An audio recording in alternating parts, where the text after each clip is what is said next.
आज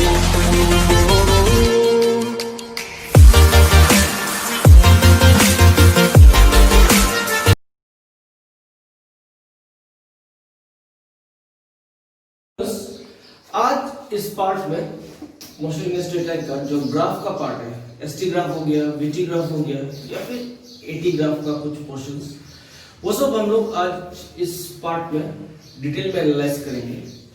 तो एक एक करके स्टार्ट करते हैं, जैसे कि एक एक करके टॉपिक खत्म होगा, इसके बाद आपको ग्राफ का जो कॉन्सेप्ट है वो अच्छे से समझ में आता जाएगा।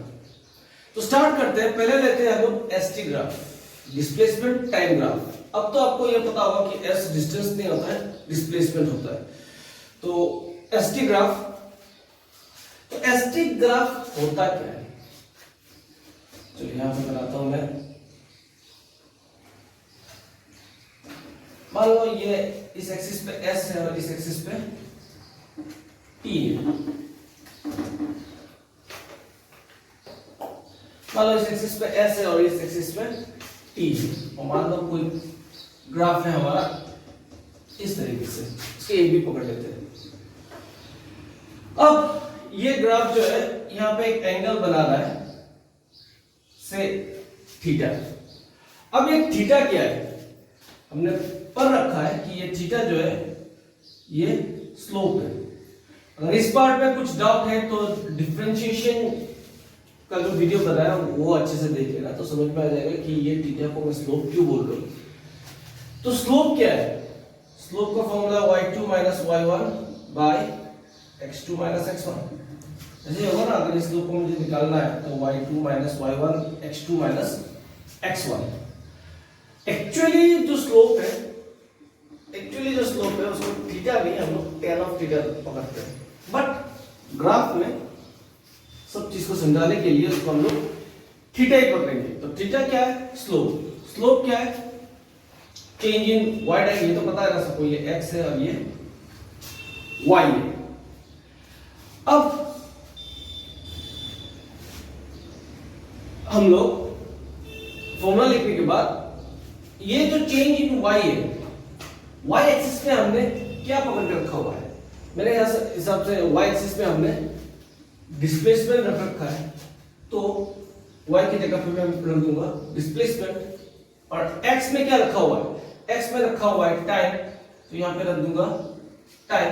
तो ये क्या हो गया, rate of change of displacement या फिर change of displacement by change of time. और चेंज ऑफ डिस्प्लेसमेंट, ये जो चेंज ऑफ टाइम क्या देता है हमें, मेरे ख्याल से वेलोसिटी। कहने का मतलब कि ये एसटी ग्राफ जो है, डिस्प्लेसमेंट वर्सेस टाइम ग्राफ जो होता है, उस ग्राफ का जो स्लोप है वो स्लोप हमें क्या देता है, हमें वेलोसिटी देता है। अब मान लो और एक ग्राफ, इसका थीटा दे, चलो इसको मान लो थीटा 1, इसको मान लो थीटा 2। अब इसका थीटा ऑब्वियसली इससे बड़ा है, दैट मींस यहां ये जो ग्राफ का जो ये पोर्शन, इसका जो वेलोसिटी है, इसको सी नाम दे देते हैं, एसी का जो वेलोसिटी है वो एबी से बड़ा है। क्यों, क्योंकि उसका थीटा बड़ा है। तो इसका मतलब ये है कि थीटा जब इंक्रीज होता है तब वेलोसिटी भी इंक्रीज होता है। तो पहला जो पॉइंट है ये दिमाग में रख लो कि जब थीटा इंक्रीज होगा तो वेलोसिटी भी इंक्रीज होगा, क्योंकि थीटा ही तो अल्टीमेटली क्या है, velocity, because theta is the slope और स्लोप इज द वेलोसिटी। तो with the increase in theta velocity will also increase. तो ये था मींस वेलोसिटी एसटी ग्राफ का बेसिक कॉन्सेप्ट कि थीटा को हम लोग क्यों वेलोसिटी मानते हैं। अभी रिलेटेड टू दिस एक न्यूमेरिकल लूंगा ग्राफ का, और उससे मैं ये कॉन्सेप्ट जो है और समझाने का कोशिश करूंगा। अभी यहाँ पे एक क्वेश्चन है, ये पिछले वाले का जो हमने लिखा था फॉर्मूला यहाँ पे लिखा हुआ है, ये वेलोसिटी है।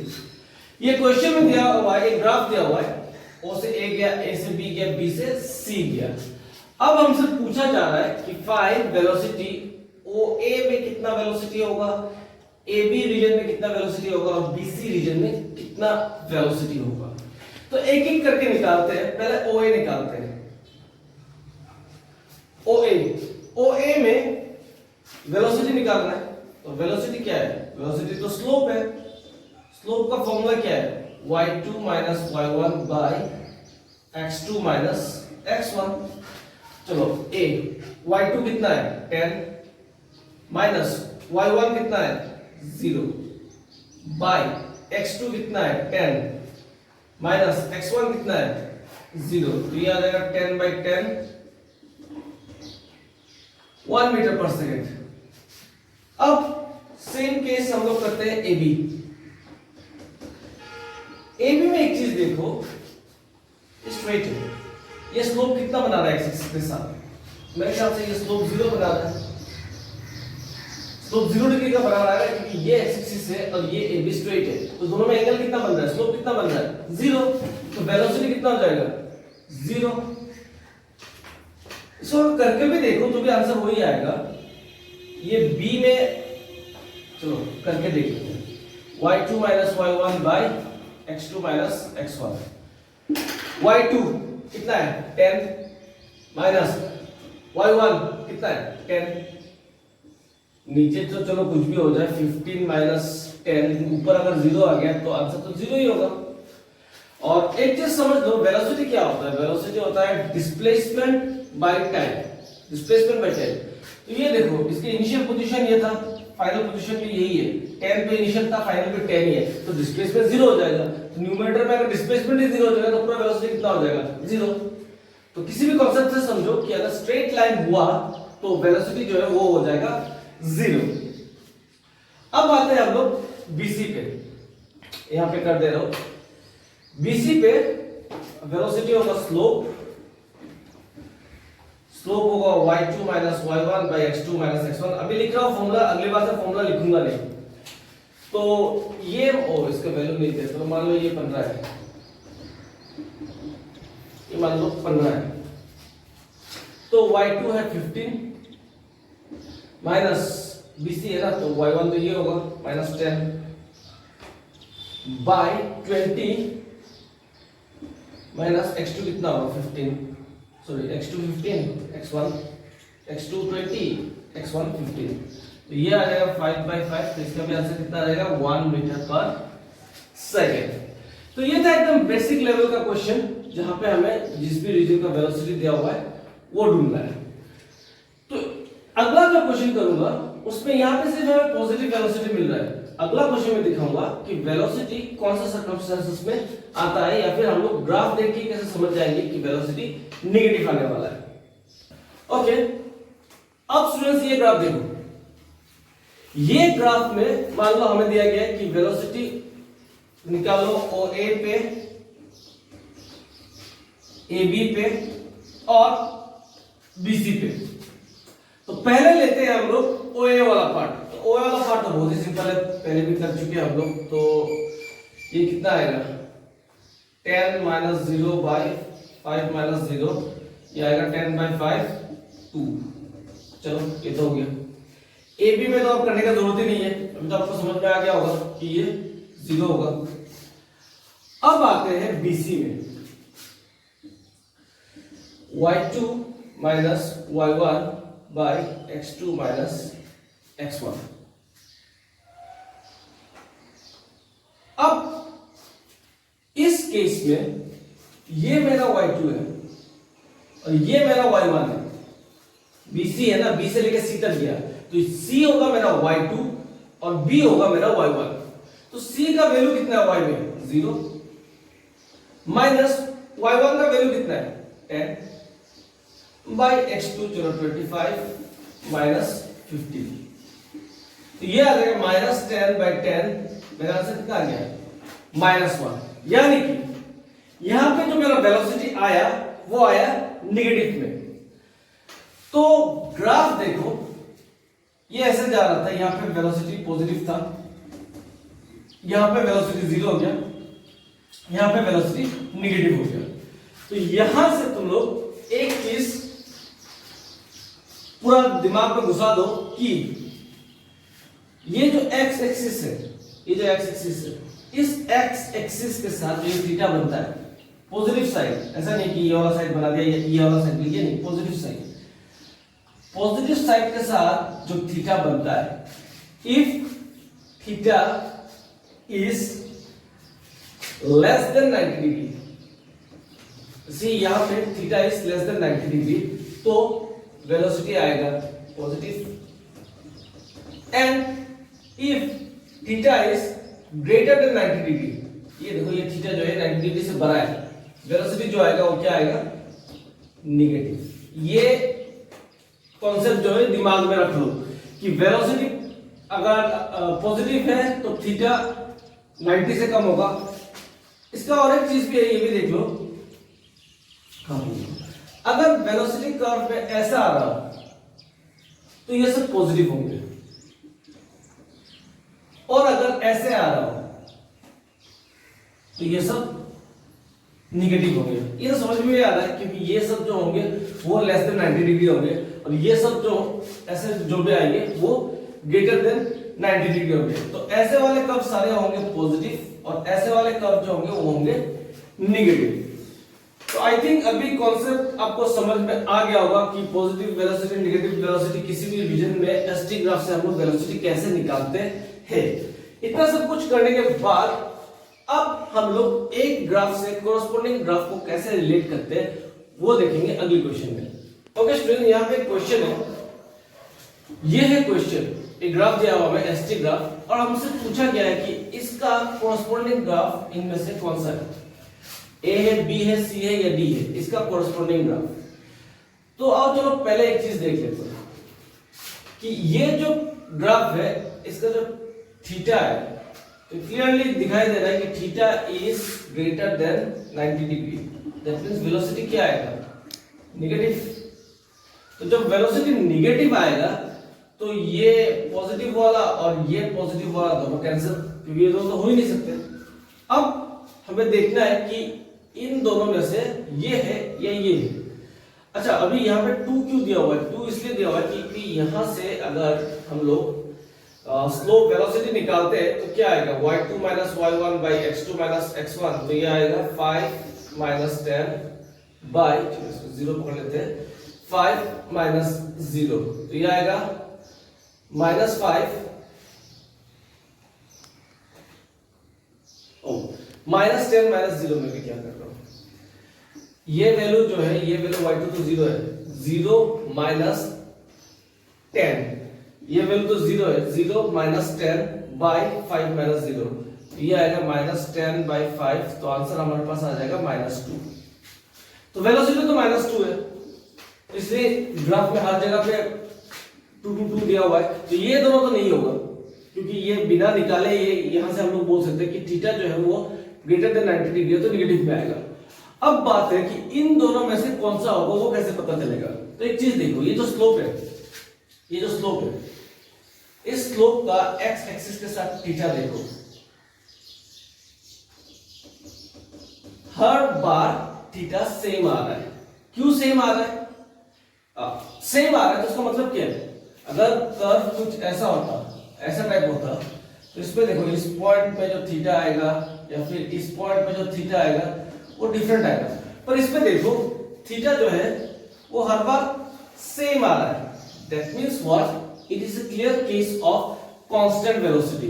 तो कांस्टेंट वेलोसिटी अगर होगा तो ये शो कर रहा है कांस्टेंट वेलोसिटी। ये देखो, ये वेलोसिटी डिक्रीज होता जा रहा है, ये वेलोसिटी यहां से डिक्रीज होता नीचे जा रहा है, तो ये नहीं होगा। ये क्या शो कर रहा है कि वेलोसिटी चेंज ही नहीं हो रहा है, वेलोसिटी इज कांस्टेंट। तो यहां पे ये स्लोप का थीटा चेंज ही नहीं हो रहा है, that means the velocity is constant. तो the correct answer is number D.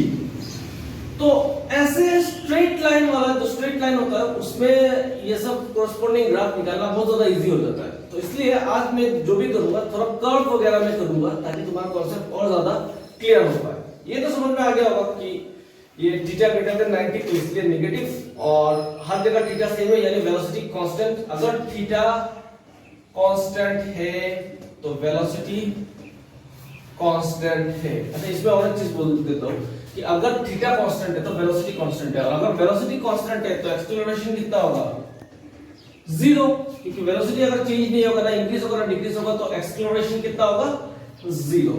तो ये भी इधर डाल के रखो दिमाग में, नेक्स्ट पार्ट में ये भी काम आएगा। तो ये था एक टाइप। अब चलो दूसरा टाइप देखते हैं। ओके, तो अभी ये ग्राफ में अब देखो कि इस पॉइंट में, इस पॉइंट में, इस पॉइंट में जो टेंजेंट होगा और इस पॉइंट में जो टेंजेंट होगा, एक चीज आप देख रहे हो, थीटा जो है वो इंक्रीज हो रहा है। ऐसा अगर ग्राफ जाता है तो इस पॉइंट में जो थीटा होगा, स्लोप होगा, इससे ये वाला ज्यादा होगा, इससे ये वाला ज्यादा होगा, इससे ये वाला ज्यादा होता जाएगा। दैट मींस इसमें क्या हो रहा है, उल्टा है। ये होगा t1, ये होगा t2। विद टाइम वेलोसिटी क्या हो रहा है, वेलोसिटी इंक्रीज हो रहा है। विद टाइम वेलोसिटी इंक्रीज हो रहा है तो एक्सेलरेशन क्या होगा, पॉजिटिव होगा। अगर विद टाइम वेलोसिटी इंक्रीज होता जा रहा है तो वेलोसिटी क्या होगा, पॉजिटिव होगा। तो वेलोसिटी पॉजिटिव होने के लिए ऐसे जितने भी कर्व्स आते हैं, तो पता ही है ना, सारा पॉजिटिव ही होगा। तो अगर, अच्छा चलिए ये बाद में बोलते हो, और एक ग्राफ देख लेते हैं, इसके बाद वेलोसिटी और एक्सेलरेशन का जो रिलेशन है वो और क्लियर हो जाएगा। मान लो और एक ग्राफ है, यहाँ पे कर्व जो है कुछ ऐसा है। जस्ट यहां पे मैं एक टेंजेंट बनाना चाहता हूं। तो ये कर्व में जो ये पॉइंट है, इसमें वेलोसिटी पॉजिटिव है या नेगेटिव है, ये जानने के लिए हम लोग क्या करेंगे, इसको एक्सटेंड कर देते हैं और यहां से मैं इसको ज्वाइन कर रहा हूं। तो ये बन गया मेरा थीटा, क्योंकि थीटा हमेशा पॉजिटिव साइड से बनाना है, positive side of x axis. तो ये थीटा कि 90 डिग्री से बड़ा या छोटा है, 90 डिग्री से छोटा है। दैट मींस ये वेलोसिटी क्या है, पॉजिटिव है। ओके, अब इसी चीज को मैं आगे बढ़ाता हूं।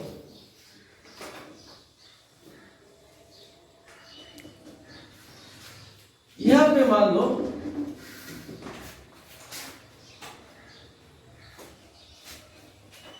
एक कर्व है।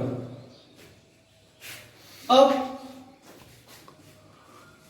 यहां पे एक वेलोसिटी है और यहां पे एक वेलोसिटी है।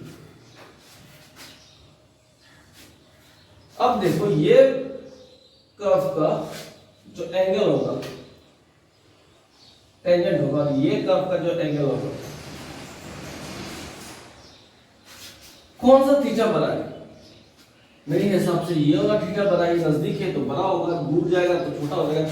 अगर ऐसा है, नजदीक में है तो ये थीटा तो बड़ा होगा ना, पर दूर चला जाएगा तो जितना दूर जाएगा वो थीटा क्या होता जाएगा, छोटा होता जाएगा।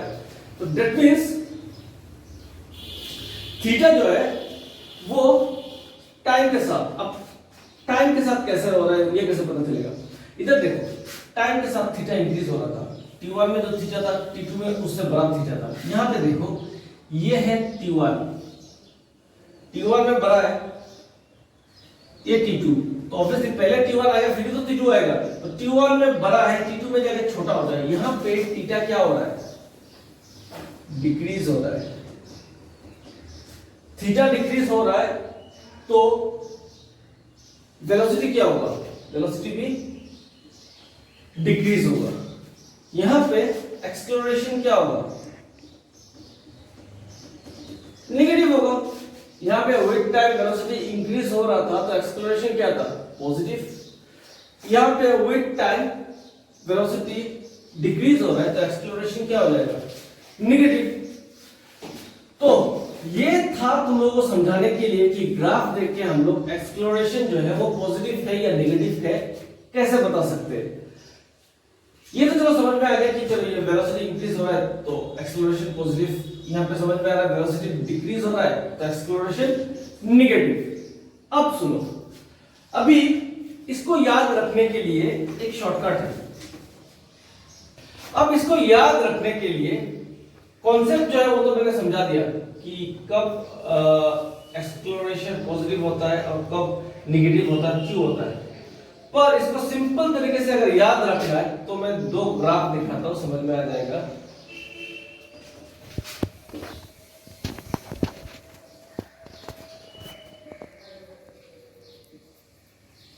अब देखो इस टाइप का अगर कर्व हुआ, यानी कि ऊपर की तरफ कॉन्केव अपवर्ड्स, अगर इस टाइप ऑफ कर्व हुआ तो एक्सप्लोरेशन हमेशा पॉजिटिव होगा। अगर ऐसा कर्व हुआ तो एक्सप्लोरेशन हमेशा पॉजिटिव होगा। और ऐसा अगर कर्व हुआ कि कॉन्केव डाउनवर्ड, एक्सप्लोरेशन जो है वो हमेशा नेगेटिव होगा। अगर कॉन्केव अपवर्ड है तो एक्सप्लोरेशन पॉजिटिव होगा, और अगर कॉन्केव डाउनवर्ड है तो एक्सप्लोरेशन हमेशा नेगेटिव होगा। अब यहां पे और एक चीज भी समझ लो, अगर V और A दोनों का साइन सेम है, अगर V और A दोनों का साइन सेम है तो स्पीड इंक्रीज होगा, और अगर V और A दोनों का ऑपोजिट साइन है तो स्पीड डिक्रीज होगा। मान लो वेलोसिटी पॉजिटिव है, एक्सेलरेशन पॉजिटिव है, स्पीड इंक्रीज होगा। वेलोसिटी अगर नेगेटिव है और एक्सेलरेशन भी नेगेटिव है तो भी स्पीड इंक्रीज होगा। नेगेटिव का मतलब क्या है? हो सकता है वेलोसिटी इस तरफ है और एक्सेलरेशन भी इस तरफ है। एक्सेलरेशन क्या है? फोर्स अप्लाई करना। तो वेलोसिटी इस तरफ है, फोर्स का डायरेक्शन भी इस तरफ है, तो भी स्पीड क्या होगा? इंक्रीज होगा। लेकिन अगर वेलोसिटी पॉजिटिव है, एक्सेलरेशन नेगेटिव, स्पीड डिक्रीज होगा। वेलोसिटी पॉजिटिव नेगेटिव है और एक्सेलरेशन पॉजिटिव, फिर भी स्पीड डिक्रीज होगा। तो ये चीज जो है ये कहीं पे नोट बना के रख लो कि अगर सेम साइन है तो स्पीड इंक्रीज होगा, ऑपोजिट साइन है स्पीड डिक्रीज होगा। और कर्व अगर कॉन्केव अपवर्ड है, ऊपर की तरफ से जा रहा है, कहीं से भी देख लो जा रहा है, तो एक्सेलरेशन पॉजिटिव होगा, और अगर ऐसा है तो एक्सेलरेशन नेगेटिव होगा। यही कॉन्सेप्ट लेके इसी को थोड़ा न्यूमेरिकल्स वगैरह में अप्लाई करके अभी देखते हैं। ओके, यहाँ पे एक क्वेश्चन है, ये ग्राफ दिया हुआ है हमको, और ग्राफ देके हमसे पूछ रहा है कि वेलोसिटी क्या है, एक्सेलरेशन क्या है और स्पीड क्या है। तो ये ग्राफ देख के पहले वेलोसिटी निकालते हैं। वेलोसिटी निकालने का क्या बोला था? कहीं भी एक पॉइंट लो, चलो इसको मैं एक्सटेंड कर देता हूं, और यहां से एक टेंजेंट बनाओ। तो ये जो टेंजेंट बना, ये जो थीटा है, ये थीटा हमेशा याद रखना, ये जो एंगल है ये positive side of the x axis से लेना है। तो ये जो थीटा है, ये थीटा दिखाई दे रहा है इज ग्रेटर देन 90 डिग्री, तो वेलोसिटी क्या हो जाएगा? नेगेटिव। तो यहां पे ये हमें पता चल गया कि वेलोसिटी क्या है? नेगेटिव। नेक्स्ट एक्सेलरेशन, ये ग्राफ को देखो, ये ग्राफ ऐसा जा रहा है, means concave upwards. Concave upwards क्या होता है? पॉजिटिव।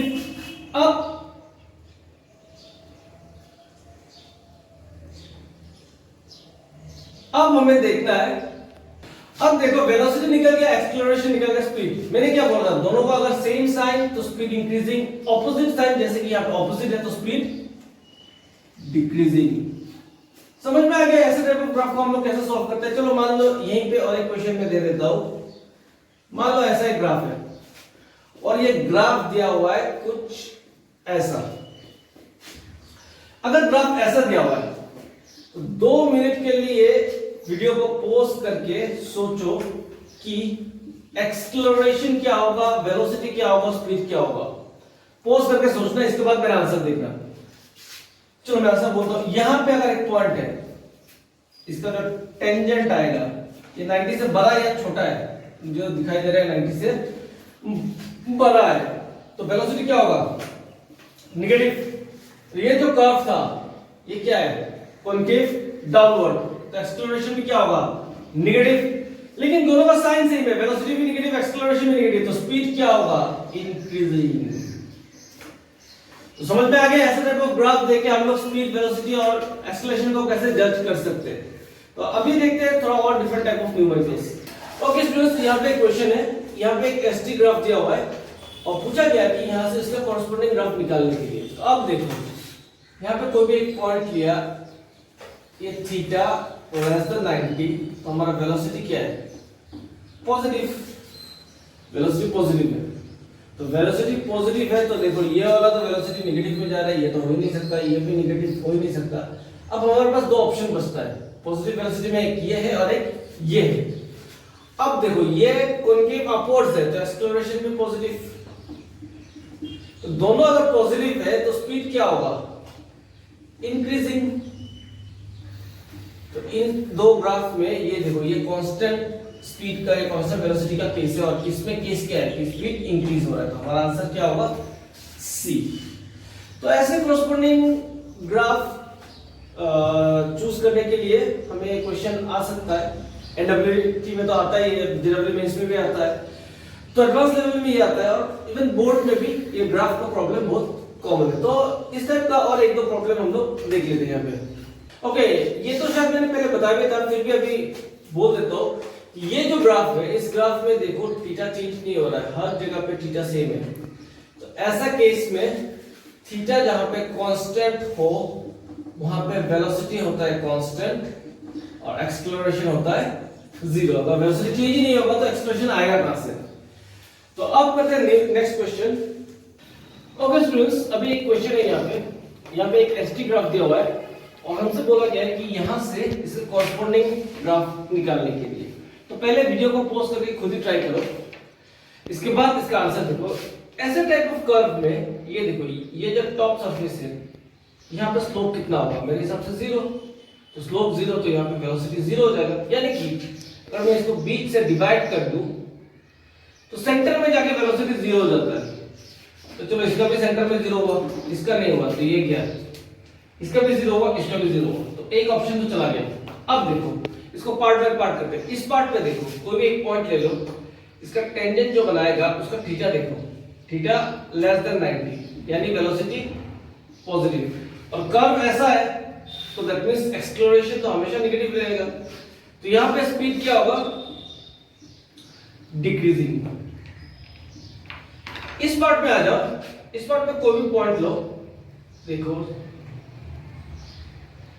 इस पार्ट में कोई भी पार्ट बना के टेंजेंट बनाओ, थीटा जो है वो हमेशा ग्रेटर देन 90 डिग्री होगा। तो इस पार्ट में वेलोसिटी क्या होगा? नेगेटिव। एक्सेलरेशन तो था ही नेगेटिव, क्योंकि ऐसा वाला में हमेशा एक्सेलरेशन नेगेटिव रहता है। तो नेगेटिव नेगेटिव सेम साइन, तो स्पीड क्या हो जाएगा? इंक्रीजिंग। तो अब देखो, फर्स्ट पार्ट में वेलोसिटी पॉजिटिव, इसमें तो फर्स्ट पार्ट में पॉजिटिव, सेकंड पार्ट में पॉजिटिव, ये गया। इसमें फर्स्ट पार्ट में पॉजिटिव, सेकंड पार्ट में नेगेटिव, चलो ये है। इसमें फर्स्ट पार्ट में नेगेटिव, सेकंड पार्ट में पॉजिटिव, तो ये भी गया। तो करेक्ट आंसर इज दिस, क्योंकि इसमें देखो फर्स्ट पार्ट में वेलोसिटी पॉजिटिव, एक्सेलरेशन नेगेटिव, अच्छा स्पीड डिक्रीजिंग, स्पीड डिक्रीज हो रहा है। सेकंड पार्ट में वेलोसिटी नेगेटिव, स्पीड इंक्रीजिंग, देखो ये इंक्रीज होता जा रहा है, क्योंकि यहाँ पे तो वैल्यू बढ़ता जाएगा ना, -1 -2 -3 -4, तो यहाँ पे तो इंक्रीज होता जा रहा है। तो सी इज आवर करेक्ट आंसर।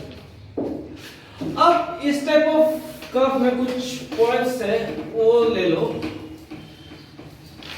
जैसे कि अगर कोई एक कर्व दिया हुआ है कि ऐसा है, तो क्वेश्चन पूछा गया है कि इस ग्राफ में, एसटी ग्राफ है, इस ग्राफ में वेलोसिटी कितने बार जीरो था? तो क्या देखोगे, जितना भी ये प्लेन स्लोप आया है, तो इस केस में वेलोसिटी कितने बार जीरो हुआ? 3 बार जीरो हुआ। और तुम्हारे एनसीईआरटी बुक में भी एक दिया हुआ है कि क्या इस टाइप ऑफ कर्व पॉसिबल है? क्या इस टाइप ऑफ कर्व पॉसिबल है? तो ये सर्कल है, इसका मतलब ये नहीं कि बॉडी सर्कल में घूम रही है, ये तो ग्राफ है, ग्राफ में ऐसा है। क्या ये पॉसिबल है? तो ये पॉसिबल नहीं है। क्यों पॉसिबल नहीं है? क्योंकि मान लो ये टाइम t1 है, ये टाइम t2 है, तो ये देखो इसके हिसाब से क्या हो रहा है कि t2 में यहाँ पे एक डिस्प्लेसमेंट है और सेम यहाँ पे भी एक डिस्प्लेसमेंट है, मतलब ये s1 ये s2, सेम देखो किसी भी पॉइंट पे दो डिस्प्लेसमेंट हो रहा है एक ही टाइम पे। तो क्या ये पॉसिबल है कि एक ही सेम टाइम पे दो डिस्प्लेसमेंट होगा? नहीं, ये पॉसिबल ही नहीं है, एक टाइम पे एक ही डिस्प्लेसमेंट होगा। लेकिन अगर ऐसा कर्व आ जाए या फिर ऐसा ग्राफ आ जाए, इसका मतलब क्या दिखा रहा है कि एक ही टाइम पे दो डिस्प्लेसमेंट होगा, जो पॉसिबल नहीं है। तो इस टाइप ऑफ ग्राफ पॉसिबल नहीं है। अब देखते हैं और एक ग्राफ, इसके बाद हम लोग चले जाएंगे वीटी ग्राफ पे। चलो ये एसटी का लास्ट एक कर्व बनाता हूं। मान लो ऐसा एक कर्व है एस और टी का, और हमें दिया हुआ है ऐसे। अब बोला ऐसा कॉरस्पॉन्डिंग ग्राफ चूज करो या फिर बनाओ। तो अगर बोल दिया गया कि इसका कॉरस्पॉन्डिंग ग्राफ बनाओ वीटी ग्राफ में, तो कैसे होगा?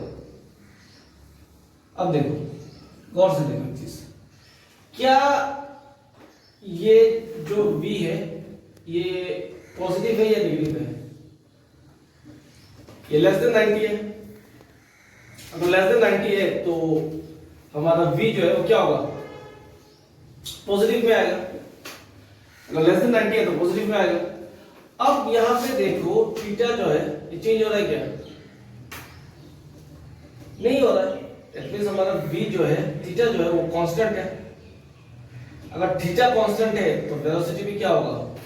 कांस्टेंट होगा। और एक्सेलरेशन 0। चलो एक्सेलरेशन का तो अभी बात आता ही नहीं है, तो इसको हम कैसे ये करेंगे? एक तो पता है कि v पॉजिटिव है, पॉजिटिव में कोई भी टर्म ले लो, ये ले लो, और v कांस्टेंट है।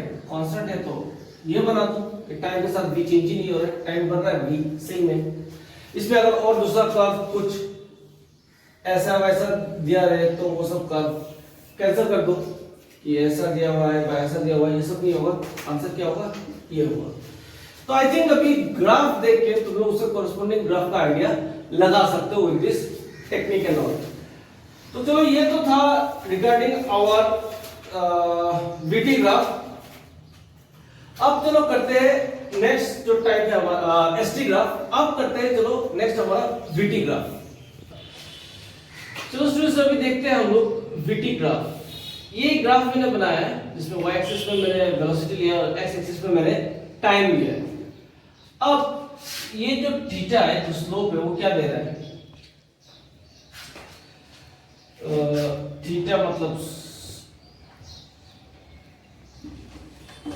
स्लोप मतलब थीटा, थीटा मतलब y2 minus y1 bye x2 minus x1। तो y एक्सिस में क्या है? वेलोसिटी, वेलोसिटी, और इसमें है टाइम। ये क्या आ रहा है? Change in velocity by change in time. और change in velocity, change of time को हम लोग क्या बोलते हैं? Acceleration. That means velocity time का जो स्लोप है वो हमें देता है एक्सेलरेशन। और एक पॉइंट है ये भी समझ लो कि मान लो ये एक वेलोसिटी टाइम ग्राफ है। इस ग्राफ के अंदर जो ये एरिया है, ये पूरा एरिया है, ये एरिया जो है, एरिया अंडर वीटी कर्व, ये हमें देता है डिस्प्लेसमेंट। ये तो चीज है जो वेलोसिटी टाइम ग्राफ में तुम्हें याद रखना है। इसके बाद अभी हम लोग जो डिफरेंट टाइप ऑफ पजल्स आते हैं ग्राफ में वो सब सॉल्व करेंगे। ये चीज याद रखो कि ये जो स्लोप देता है, ये स्लोप हमें एक्सेलरेशन देता है, और जो area under the VT curve है वो हमें देता है डिस्प्लेसमेंट। ओके स्टूडेंट, ये देखो एक क्वेश्चन है। इसमें मान लो हम लोग OA में एक्सेलरेशन निकालेंगे और AB में एक्सेलरेशन निकालेंगे, और OA रीजन का डिस्प्लेसमेंट निकालेंगे और AB रीजन का डिस्प्लेसमेंट निकालेंगे। तो चलो पहले OA का एक्सेलरेशन निकालते हैं। एक्सेलरेशन क्या है? स्लोप मतलब y2 by y1 by x2 minus x1। y2 कितना है? 10 minus 0 by 5 minus 0। ये आ जाएगा 10 by 5, ये आ जाएगा 2 मीटर पर सेकंड स्क्वायर। अब चलो डिस्प्लेसमेंट, इस प्लेस का डिस्प्लेसमेंट निकालने के लिए ये ओ, चलो इसको भी नाम दे देता हूं। तो छोड़ो, ये तो ट्रायंगल दिखाई दे रहा है, तो ये आएगा हाफ इनटू बेस कितना है 5, तो हाइट कितना है 10, तो 2 5 जा 10, तो ये आ जाएगा डिस्प्लेसमेंट 25 मीटर। अब चलो जाते हैं AB पे। तो AB पे तो दिखाई दे रहा है कि स्लोप 0 है, स्लोप 0 यानी कि वेलोसिटी 0, वेलोसिटी 0 यानी कि एक्सेलरेशन 0। और डिस्प्लेसमेंट आएगा यहाँ पे, ये एक रेक्टेंगल है, इसका लेंथ है 10 और ब्रेड्थ है 5, तो आएगा 10 into 5 50 मीटर। तो समझ गया होगा कि ग्राफ पहला वाला एसटी में जैसा सेम वैसे ही है, हमें जो वैल्यूज देखना पड़ता है। इसका भी जो कॉरेस्पॉन्डिंग ग्राफ निकालना होगा, इसमें भी थोड़ा ये सभी कॉन्सेप्ट हम लोग लगाएंगे। तो चलो देखते हैं next type of problem. Okay students, हमें दिया हुआ है ये एक वेलोसिटी टाइम ग्राफ और हमसे पूछा गया है कि इसका कॉरेस्पॉन्डिंग एसटी टाइम ग्राफ क्या होगा। तो चलो समझते हैं। ये मान लो S और ये मान लो T। ओके, अब देखो इसमें दो पार्ट है, एक इधर से इधर जा रहा है, एक इधर से इधर। पहले ये वाला पार्ट देखते हैं। ये वाला पार्ट वेलोसिटी पॉजिटिव में, वेलोसिटी पॉजिटिव, तो कोई शक ही नहीं है। और वेलोसिटी इंक्रीज हो रहा है, वेलोसिटी इंक्रीज हो रहा है यानी कि एक्सेलरेशन पॉजिटिव। अब जब एक्सेलरेशन पॉजिटिव होता है तो कर्व क्या होता है? अपवर्ड्स, कॉनकेव अपवर्ड्स होता है। तो वेलोसिटी इंक्रीज हो रहा है, एक्सेलरेशन भी इंक्रीज हो रहा है, तो ये कॉनकेव अपवर्ड होगा ऐसा। इसमें कोई डाउट नहीं है ना कि कॉनकेव अपवर्ड, क्योंकि acceleration positive, velocity positive, velocity positive, acceleration positive. यहां पे आप पॉइंट पे देखो थीटा बना के, थीटा लेस देन 90 डिग्री आएगा। अब नेक्स्ट पार्ट में क्या हो गया? नेक्स्ट पार्ट में हो गया कि velocity is constant. Velocity constant मतलब एक्सेलरेशन जीरो। तो वेलोसिटी कांस्टेंट यहां से क्या होगा? वेलोसिटी कांस्टेंट, कांस्टेंट वेलोसिटी कैसे ड्रॉ करते हैं? ऐसे। तो ये बन गया इसका कॉरेस्पॉन्डिंग एसटी कर्व। इसी टाइप का और एक दो देखते हैं। ओके, इस कर्व में देखो वेलोसिटी कहां है? पॉजिटिव में है, तो चलो वेलोसिटी पॉजिटिव और वेलोसिटी डिक्रीज हो रहा है यानी कि एक्सेलरेशन नेगेटिव, क्योंकि वेलोसिटी डिक्रीज हो रहा है। इसका कॉरेस्पॉन्डिंग एसटी कर्व कैसा होगा? एक्सेलरेशन नेगेटिव, तो ये क्या आएगा? ये आएगा कुछ ऐसा, कॉनकेव डाउनवर्ड। तो ये होगा इसका कॉरेस्पॉन्डिंग ग्राफ। तो चलो अभी तो इसका देख लिया, अभी थोड़ा डिस्प्लेसमेंट रिलेटेड ग्राफ भी देख लेते हैं। अगर क्वेश्चन में इस टाइप का दे दिया जाए कि ऐसा कर्व है और बोला कि डिस्प्लेसमेंट और डिस्टेंस निकालना है, तो देखो इसमें भी क्या करना है? ये जो एरिया अंदर कर्व है ये है हमारा डिस्प्लेसमेंट। तो इसमें क्या करते हैं? ये देखो ये पॉजिटिव पार्ट में है और ये नेगेटिव पार्ट में है, तो कुछ नहीं करना है। डिस्प्लेसमेंट जो है ये एरिया और ये एरिया को माइनस कर देना है। ये एरिया क्या होगा? Half into 10 into 5 minus half into 10 into 5। तो ये तो देख के समझ में आ रहा है 25 माइनस 25 0, मतलब कहीं पे गए थे फिर रिटर्न वहीं पे आ गए। तो ये समझ में आ रहा है ना कि जिस डायरेक्शन में हम लोग गए थे उसी डायरेक्शन में उतना ही लेंथ हम लोग रिटर्न आ गए। तो इसलिए जितना ऊपर उतना नीचे, यानी जितना पॉजिटिव उतना नेगेटिव। तो ये देख के भी समझ में आ रहा था कि डिस्प्लेसमेंट जो है वो नेगेटिव आई मीन जीरो आएगा। अब सवाल है डिस्टेंस। डिस्टेंस को नेगेटिव पॉजिटिव से कोई मतलब नहीं है। डिस्टेंस का डेफिनेशन क्या है? पाथ ट्रैवर्स, जितना भी उसने लेंथ कवर किया है वो। तो डिस्टेंस इस ग्राफ से क्या निकलेगा? ये और ये भी डिस्टेंस, ये भी डिस्टेंस, दोनों को हम लोग क्या करेंगे? प्लस कर देंगे। तो डिस्टेंस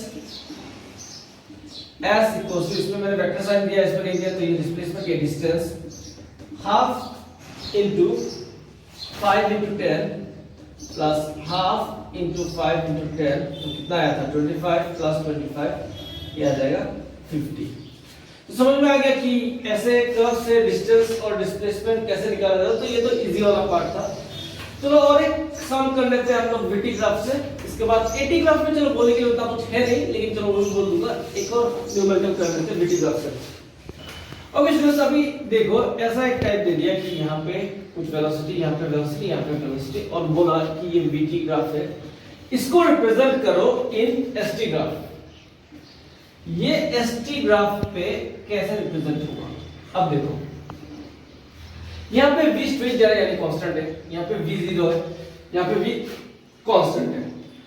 अब देखो यहाँ पे v पॉजिटिव में है, यहाँ पे v जो है वो नेगेटिव में है।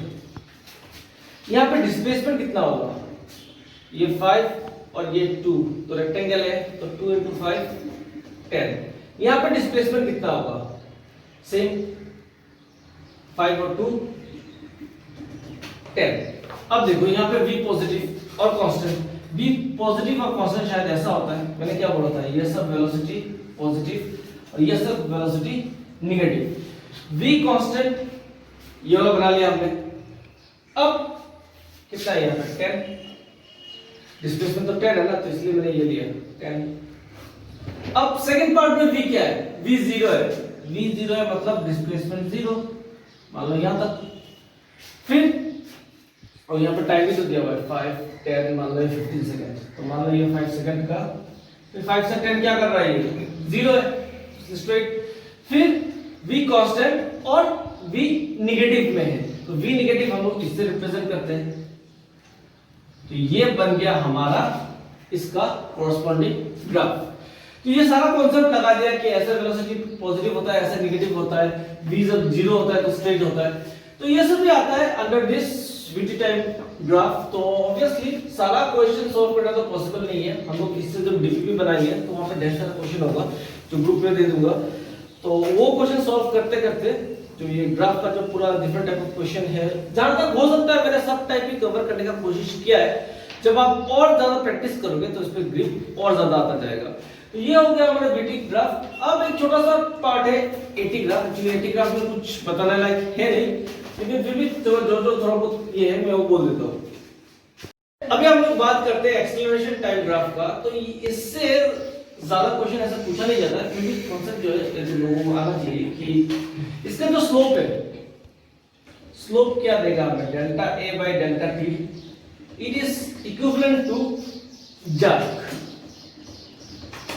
एक टर्म है, ज्यादा बुक में नहीं मिलेगा आपको, लेकिन change of acceleration with respect to time को बोलते हैं हम लोग जर्क, और उसका जो यूनिट होता है वो होता है मीटर पर सेकंड क्यूब। इसका यूनिट होता है मीटर पर सेकंड क्यूब। और इस कर्व के अंदर जो ये एरिया है, एरिया अंडर एटी कर्व, ये जो एरिया है ये हमें देता है change in velocity, change in velocity. ये तुम्हारा आईआईटी और उसके सिलेबस में है, तो इसलिए मैंने करवा दिया। तो ऐसा इसका जैसे कि एक सिंपल सा एग्जांपल, इससे कुछ ज्यादा उतना क्वेश्चन नहीं आएगा, आएगा तो इस टाइप का आएगा। जैसे कि मान लो ऐसा दिया हुआ है, यहाँ पे 10 और यहाँ पे मान लो 11। अब पूछा जाएगा कि find the change in velocity, find change in velocity. Change in velocity कैसे निकालेंगे, एरिया। तो एरिया क्या हो जाएगा, हाफ इंटू 10 इंटू 11, ये हो जाएगा शायद 55 मीटर स्क्वायर सेंटीमीटर स्क्वायर, जो भी दिया हुआ रहेगा। तो ये था एटी ग्राफ का, उसके अंदर उतना कुछ ज्यादा ये नहीं है। तो हमने वीटी ग्राफ, एसटी ग्राफ को डिटेल्स में पढ़ा, और एटी ग्राफ का थोड़ा जो बेसिक कॉन्सेप्ट है वो सब मैंने यहाँ पे बताया। तो इन सब ग्राफ को ढंग से देखो, जितना कॉन्सेप्ट है उसको याद रखो, क्योंकि इस सब से बहुत सारी चीज आगे भी ये काम आता है। तो इस पार्ट को हम लोग यहीं पे खत्म करते हैं। अगला जो पार्ट आएगा वो वहाँ पे मोशन अंडर ग्रेविटी हम लोग स्टडी करेंगे। तो तब तक पढ़ाई करते रहो। Bye bye.